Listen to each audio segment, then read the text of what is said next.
Hello，大家好，我係 Johnson。我誠意邀請呢個 weekend 咧，你同你屋企人咧過嚟我哋嗰個售樓處咧，去聽去參與我哋嗰個嘅茶座會。喺個茶座會咧，我哋會解答你好多有關房地產有關嘅問題，令到你同你屋企人咧可以同一時間商討同多了解而家咁複雜嘅房地產市道。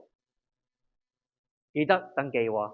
講到轉售咧，呢個係好特別啦，因為諗下我哋呢一度喺加拿大喺安省呢一度咧，係講緊一個永久業權。Yes。OK， 永久業權嘅意思咧，就係你嗰個擁有呢個物業咧，係世世代代 forever 永久嘅。永久。呢個係喺你同埋你日後嘅繼承人咧，全部都係屬於你㗎啦。可以承繼呢個。冇限制。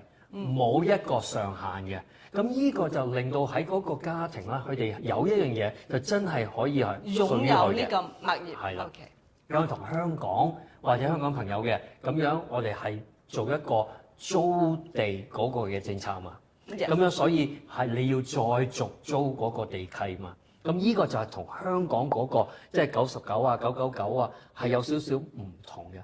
我哋呢個係唔需要續嘅，我哋係 forever 擁有。forever 嘅。咁但係 compare 我哋呢個普通嘅，好似我哋而家身處呢個 The Unionville 係普通嘅 residential condo， 意思都係話我哋可以買咗呢個物業就係擁有佢，咁我哋可以自己住或者出租或者係轉售俾任何其他人，就可以俾好似例如委託我阿寫個地產經紀幫你上市去出售。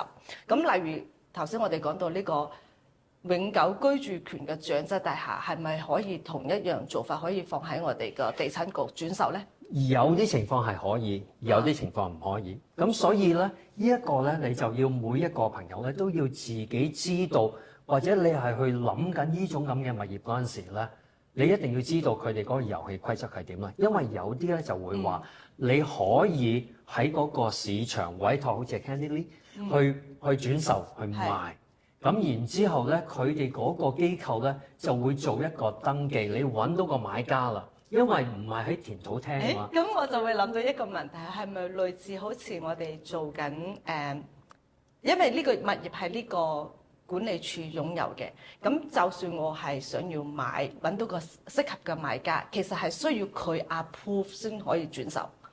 你需要同佢登記，需要同佢登記。咁嗰個 approval 嗰個批准咧，就係因為有好多呢種嘅永久居住權咧，就會先有一個條件咧，就係你第一個機會咧，個 first right of refusal 一定要俾翻嗰個 non-profit organisation。Yes。咁舉個例，譬如或者喺萬常舉個例啊，我就先要查詢萬常話，喂，你而家有冇人輪候要等緊？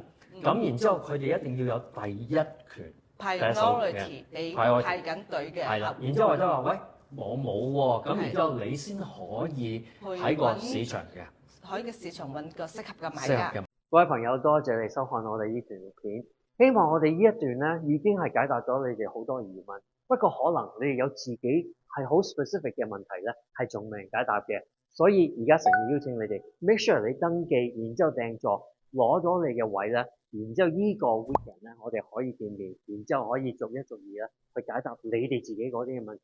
我哋有成 team 嘅專業人士咧去幫助你解答嘅。到時見，拜拜。